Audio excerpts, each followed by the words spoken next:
Back to TYT. As I mentioned, there's a big announcement that will basically take up the entirety of the second hour of the show today.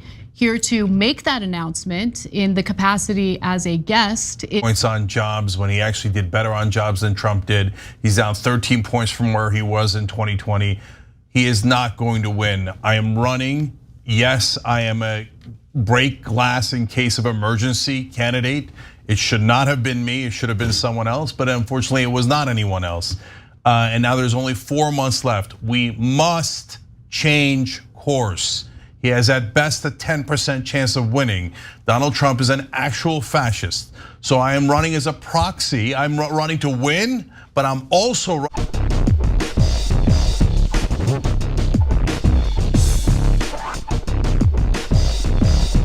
just like that there, Community Notes completely ended Cenk Uyghur's presidential campaign just before it got rolling. Now, guys, in the last video that I made on this topic, I did not mention the fact that Cenk was actually born in Istanbul, Turkey. That is a mistake on my part. As a matter of fact, there'll be another mistake that I will be referencing in this video too. It's more along the lines of about that video on why it is that the left doesn't understand, or why is they don't get the whole Israel-Gaza situation. Of course, I decided to switch gears for this video here and try to do something a little bit more lighthearted because I think we all need to laugh at this moment in time. And the mistake that I want to clarify is the fact that, like an idiot, last night I uploaded the video. They came back and said it had a copyright claim in on it, and I actually blocked it. Then I re-uploaded it after making one very, very small edit, and then I turned right back around afterwards.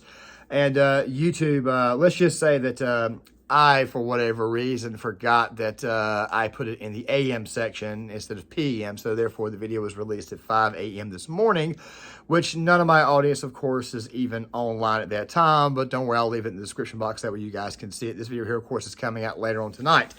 Now, with that rather being said, let's go ahead and dive into this. So, about 2 weeks ago, Cenk Uyghur, he went on Breaking Points, talked about running for president. Of course, he pretty much announced that he was running for president. So, this announcement that he put on TYT is not exactly what we call new. We all knew that he was actually running, and most of us, of course, took it as a bit of a joke, as a bit of a gag. And the mere fact that Cenk is running is actually hilarious to people. I'm pretty sure that if you put him on the national stage, people would see him as past positions. Like, for example, he's in favor, he's okay with bestiality, the meltdowns, of course, the 2016 presidential meltdown that night is probably the most legendary, the wackiest of stuff this man has actually said. And of course, most people just view Cenk as a great big giant joke at this point. YT at one time was really struggling for viewership. I mean, they kind of sort of still are. It's a channel with like 6 million subscribers. They can only get like maybe like 12,000 views per live stream. People just aren't interested in it because they know that for the most part, TYT has lied to them. They've sold them a great big giant bill of goods that quite frankly does not exist. They've basically taken the wrong position on every single position. Recently, though, they've kind of changed it up a little bit, tried to kind of like moderate themselves just a little bit, but they're still very, very much a bunch of progressive left-wing loons. Now, guys, we're going to go through some of this, but the first clip I want to play is, while it's a short clip, I want you guys to pay very, very close attention to Anna Kasparian's face as she's about to announce this crap. Welcome back to TYT. As I mentioned, there's a big announcement that will basically take up the entirety of the second hour of the show today. Here to make that announcement in the capacity as a guest. It's a lot worse. Now, before we go any further, I want you to know right now, Cenk was already blasted to the shadow realm with presidential announcement. It was Community Notes that actually did it, basically stating that Cenk Uyghur was born in Istanbul, Turkey. Now, me personally, and this is one of the mistakes that I wanted to clarify, I thought Cenk was actually born here in the United States. His parents were from Turkey, and his nephew, Hassan, Fat Phony, whatever his name is, he was actually born in Turkey. I was under the impression that Cenk was actually not born in Turkey, but actually of Turkish descent and raised here in the United States, or born in the United States. My bad, I meant to mention that in the last video. But still, at the same time, though, it's okay. We get to make this video right here and have a little bit of fun at the Water Buffalo's expense. But you can kind of see in Anna Kasparian's facial expressions, and you guys will notice that throughout the entire course of the video, that Anna honestly believes that this is absolutely stupid. But we're going to let Cenk talk for a few minutes. Of course, Cenk does, in fact, cite this case, Schneider versus Rusk, which already kind of establishes that, yes, you have to actually have been born here in the United States to actually be able to run for president. There was a great big giant hoopla about Ted Cruz, of course, his father being from Canada, and of course, everybody was kind of questioning that entire situation, whether he could even be on the presidential ticket. But of course, that eventually got cleared up. Unlike in Cenk's case, where he's actually not really born here in the United States, but actually a legal immigrant now. There's no way in hell he could be here for so long and not be legal. But still, at the same time, though, it is still absolutely hilarious to watch this man talk about running for president. As a guest is Cenk Uygur. Yes. Cenk, you do have this big announcement, although you've already kind of made it on the set of Breaking Points, but now it's official. Yeah, no, I had not yet made up my mind, but I have now, and I have filed. I will be running for president of the United States of America. Cenkforamerica.com, and the idea here, guys, is let's change the course. Right now, Joe Biden is down 24 points in the economy, 19 points on jobs when he actually did better on jobs than Trump did. He's down 13 points from where he was in 2020. He is not going to win. I am running. Yes, I am a break glass in case of emergency candidate. It should not have been me. It should have been someone else, but unfortunately it was not anyone else. And now there's only 4 months left. We must change course. He has at best a 10% chance of winning. Donald Trump is an actual fascist. So I am running as a proxy. I'm running to win, but I'm also running as a proxy for any other candidate. We have got to get Biden out of go a little further. He can't pronounce, has gotten to 25. The handwriting's on the wall. He's gotta go. And by the way, Anna, the reason why this is realistic is because there are a lot of people in Washington, inside the establishment, that are trying to get Joe Biden to drop out. We need to help them. We need to create that pressure. Okay, let me jump in. You have publicly Bill Maher, James Carville, behind the scenes, other members of the Democratic Party urging Biden to drop out, saying that this is a massive risk that will likely get Donald Trump reelected again. Why do you think that you would be an effective voice in dissuading Biden from running again? Yeah, there's 2 things about that in it. So number one, why aren't they in the race? So look, you can say, well, what do you mean? Why should Bill Maher go in the race? Of course, James Carville's not gonna go in the race. Yeah, but guys, just talking about it isn't getting anything done. Take care of lie number one. First of all, Joe Biden is not doing better on jobs than Donald Trump is, because there are a few determining factors that kind of prove this. Number one, the obvious one. A lot of these blue states, which by the way have the bigger populations in the country, their lockdowns went on a lot further, so people were not allowed to actually go back to work for a much, much longer period of time. So already off the bat, a little over half of the jobs that Biden claims he has created are in fact people just simply coming back from lockdown. This was actually going on during the final year of the Trump administration. And I'm pretty sure they're probably including those numbers too, because this right is an extension of the Obama administration, which quite frankly always lied to the American people. Number two, speaking of the Obama administration, it's actually quite familiar. One of the problems that the Obama administration had was that they would claim that they created such and such amount of jobs, when in reality what they were really doing was creating mostly part-time jobs, and they had this massive underemployment problem, which for whatever reason those numbers seem to not be coming out. And Fox News back in 2012 was very quick to point this out, as well as a lot of other mainstream media news outlets, but for whatever reason they've chosen not to. Brain call me crazy, but whatever. Fact of the matter is that most of the jobs that Biden is creating, once again, is exactly what Obama was creating, mostly part-time jobs. People are working, like 10, 12 hours a week, some cases 20 hours a week for maybe $10 to $12 an hour. And of course, they got to go get an additional job to actually help make ends meet. It's the inflation problem that's actually causing an issue, which, by the way, a lot of these right here were policies that we're dealing with right now, are policies that Cenk Uygur actually pushed. She'll tell you he didn't push, but if you actually get through the archive of TYT, he's all about taxing the hell out of billionaires, all that type of stuff there. And as much as I would love to do that, I personally think the tax code, if you're going to actually increase taxes on them, you need to at least get rid of the regulations and cut taxes in other areas. One of the reasons why is I don't like the idea of taxing those who make a lot of money is because they typically tend to be the actual job creators. It's common sense. I mean, it's economical stuff 101.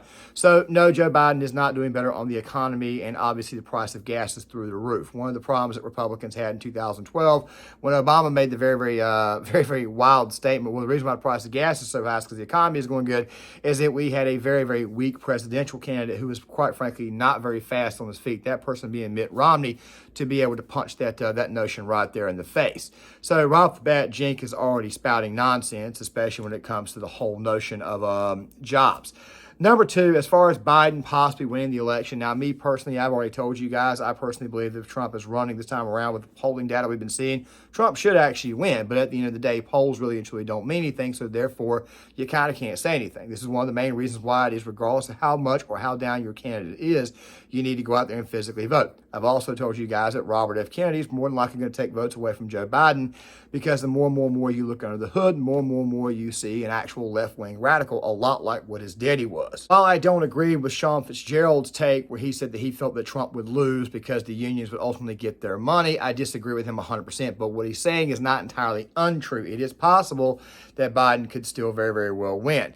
There's also something else, too, that needs to be answered. I'm going to answer it after these next couple of clips, because this is kind of the heart of the matter that Cenk is trying to get with, is that Biden can't win a general election, and we need people to actually challenge him, which I'm going to go ahead and kind of dispel that here in a second. But make sure you guys just pay attention to Anna Kasparian throughout this entire ordeal. Adam show, you had described your congressional run for California's 25th district as the worst experience of your life. In that election, you received 6.6% of the vote. It was also the worst experience of my life. What makes you think that anything would be different this time around, given the way the media treated you, given the stunts that the Democratic Party pulled against you? In order for your plan here to work, you just said it. If you start seeing support for you, 20 to 25% of the vote, that seems like you got that support, then maybe there'll be actual pressure for Biden to step down and not seek re-election. But what makes you think you're gonna get anywhere near that, considering what you've already experienced with the media's treatment of you? Yeah, so I'm under no delusion that mainstream media is going to be all of a sudden, oh, Cenk Uygur, we've changed our minds. No, they're going to be vicious. Yeah, yep. No, I know how mainstream media works, and I said it today in another interview. They will lie, they will smear me. There's no question. That's what they do to every progressive. And if you're in mainstream media and you're pretending that you're not biased against progressives, that is hilarious. And then you will make that pretense. Why haven't they done paid family leave? 84%. Republicans wanted, Democrats wanted paid family leave, give moms 12 weeks off. So let's actually take a brief break. When we come back, I want to talk a little bit about what your platform is going to look like, what type of issues and policies you want to champion as part of this presidential run. And when we come back, we'll also read some of your questions and comments to Cenk. So if you're watching live, and especially if you're a member, write in if you have any questions. We'll ask when we come back from the break. Guys, I told you to pay attention to Anna, but don't worry, we'll get to that here in a second. I understand Anna was not in those clips, but I want to go ahead and kind of clap back on a few other things. Okay, so when he's talking about Joe Biden being selfish, I would advise you guys go check out some of the bits and pieces from the book Lucky. Truth be told, they were trying to avoid Joe Biden as their nominee, and you guys can obviously see the reason why. He's old, he's feeble, he can't really talk. I mean, as I've said before, he's probably not even really truly in charge. It seems to me like the Obama administration is back as in charge, or they're at least controlling him. But the thing that I wanted to get across was this here. Joe Biden is only still there because the Democrats really truly don't have another option. Let's go through this really quick. All right, let's just talk for a quick second. Joe Biden was obviously selected to be their nominee mostly through the anti-Trump vote. Okay, he was able to get over, and of course he only won by 43,000 votes in actually 3 states. When they keep telling you, oh, Trump lost in a landslide, I hate to tell you guys this, but we don't elect presidents through the popular vote. We elect them through the Electoral College, and there are very, very good reasons for that. As a matter of fact, I'm in favor of a state electoral college, where that way the states that can manufacture their own electoral votes within their own state, for example. It's another video for another day, as well as identity politics and all that stuff there. It's going to be a few of the videos that, quite frankly, we're going to be doing in the new year where we start doing things more in essay format. But here's the thing that you need to understand. Biden is only there because they can't produce another option. Let's go through their options, okay? So they keep trying to put Gavin Newsom on us for whatever reason, when in reality, Gavin Newsom's not electable. A lot of conservatives fear Gavin Newsom, and for whatever reason, he's debating DeSantis, which I have no idea why DeSantis even agreed to this debate, because they're not running for president. Why not just take him out if he's actually the nominee? Which, of course, is not the case. He's not the nominee, and I don't think DeSantis will be either. As a matter of fact, that campaign just continues to get worse and worse and worse. You'll see why in the video I posted at 2 o'clock this afternoon. Here's the deal, though. They can't get rid of Biden because all the replacements they have are absolutely are way worse. Newsom can't get elected in battleground states. He's basically anti-fuel. He's anti-energy. He's all about the green energy stuff. Hell, he's even signed orders basically saying that we want no more gas-operated vehicles on the road in California by 2030. That's not going to go well in, how do I say this? It's not going to go well in states like, say, Michigan, Ohio. It's not going to go well in Wisconsin. It's not going to go, I mean, hell, if anything, Gavin Newsom is possibly a candidate that could very, very well lose the Democrat stronghold of Minnesota. He could. It's definitely not going to work in Pennsylvania, and more than likely he would also lose the state of Virginia, which, by the way, is starting to look like it could be getting a little bit redder and might be a lot tighter this coming election. I'll talk more about that at the very end of the video, because I think it would be absolutely hilarious if Cenk Uygur was, in fact, on the ballot, and let's just say he got 2 or 3 million votes by some odd chance. They would all be left-wing voters, and it would also be hilarious because he more than likely would just get Trump elected, which I think that would make for an extremely interesting episode of TYT on election night. Next option people have talked about is Michelle Obama, but a lot like with Gavin Newsom, and I didn't say this with the Gavin Newsom part, was there's a problem with actually getting her on the ballot. You got to go through the entire balloting process, and Cenk seems to be the one person that's actually doing it. It makes me think that there might be something else going on here, because I'm pretty sure at some point in time somebody might have stepped out of there by now, and they might have actually said anything. But then again, though, Elon Musk community noted the hell out of him. And then also something else too with Michelle Obama is if you actually look at polls where she actually does not poll very well with the left. As a matter of fact, when Obama said that he could have gotten a third term, I actually laugh at him, because over time presidents typically tend to get less, let's just say less popular. And also, to go on top of this, Obama was not as popular as he actually thought. I would actually argue with you right now that the Obamas stand absolutely no chance, but I also think that Michelle is possibly the opportunity for 2028. She did just do a book. Speaking of Cenk, he also finally released that book that he's been having his audience pay for the last 6 years that did not exist. Justice is Coming, and if you guys pay very, very close attention to the bottom of the screen, you will see it rolling at the bottom. So I just want to go ahead and throw that out there now. And I think that Cenk is obviously being a bit of a loon. But here's where I'm going to end the video at. I'm going to play these very, very back one, at least in the clip section of the video.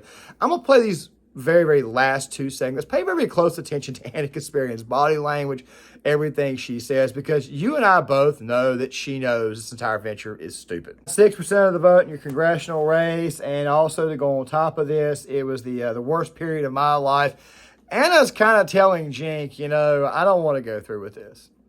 I don't want to go through with this nonsense. She's basically telling, and I've been saying for a while that Anna's been getting red pilled on a lot of issues, and she's coming back towards the center on a lot of issues. I mean, this right here could, in fact, be the thing that actually sends her over. I'm not saying it will. I'm just saying it could be. Fact of the matter is, Anna's not exactly what we call impressed with this. She doesn't like the idea that Cenk is going to be this. And like I said, you can tell in the body language. I'll leave the full section, the full announcement in the description box for you. But you can tell that this woman knows that this guy is absolutely insane and he is completely stupid. But like I said before, and this right here is what I really and truly want to zone in on. These people talk about Trump being a fascist, all that stuff there, which is really not the case. But still, at the same time, I don't really push back against the fascist thing, because all left-wingers typically tend to call everybody who doesn't agree with them a fascist. I mean, come on. Cenk Uygur calls Jimmy Dore right-wing, and yet Jimmy Dore is further to the left than Cenk Uygur, okay? He calls Glenn Greenwald right-wing, and Glenn Greenwald is further to the left than Cenk Uygur is. Excuse me, he calls Glenn Greenwald right-wing. Here's the thing. It would be absolutely hilarious, even though we know it's not going to happen because the Supreme Court has already determined. It would be absolutely hilarious, though, if he got on the ballot, Robert F. Kennedy Jr. got on the ballot, Dr. Cornel West got on the ballot, and Joe Manchin, who's running for the no labels ticket, which will actually siphon votes away from Biden in the state of Virginia, even though he's a West Virginia senator, it's not that different. Don't you guys think it would be absolutely hilarious if Cenk was on the ticket and maybe he siphoned some votes from, like, I don't know, California or New Mexico, some very, very blue areas. Colorado's got a lot of Californians in it, very progressive. And let's just say all these candidates siphoned away so many votes that Trump got elected in a massive landslide. And then the night of the election coverage on TYT, Cenk had one of the very, very classic meltdowns. He says, well, I got 2 million votes, though. And Anna would then respond with, yeah, you got 2 million votes helping Joe Biden lose the presidency, helping Donald Trump get elected, helping the fascists get elected. It makes me think who the secret fascist is here, all right? I'm just saying that it would absolutely be hilarious to even entertain. But as you guys can see, the guy's campaign has already been nuked to the shadow realm. Still, though, at the exact same time, I wanted to have a little bit of fun with you guys. I'm going to try to get a video out tomorrow. It's more than likely going to be stuff for Monday, because we're obviously going to be doing a lot more of these takes that aren't exactly trending at the time, more along the lines of look backs and actual stories and explanations of why something is something that's been going on in the news for a while. Those videos will be out probably, we're going to go ahead and try to get a couple more out, like, for example, the one about the crime, the left-wingers allowing the criminals in their homes. And of course, also other situations like, say, for example, this is one I'm working on right now about how it is that the United States is comparing themselves to the Roman Empire to collapse. And also this one about how it is that the Twitter personalities would not survive an actual conflict. But we'll talk more about that later on in the week. With that being said, guys, make sure you guys hit the like button, subscribe, share the video, sound off in the comment section. I would love to get you guys' thoughts. Please cut the notification bell on so that way you guys are notified when my videos come out. And I'll see you guys later.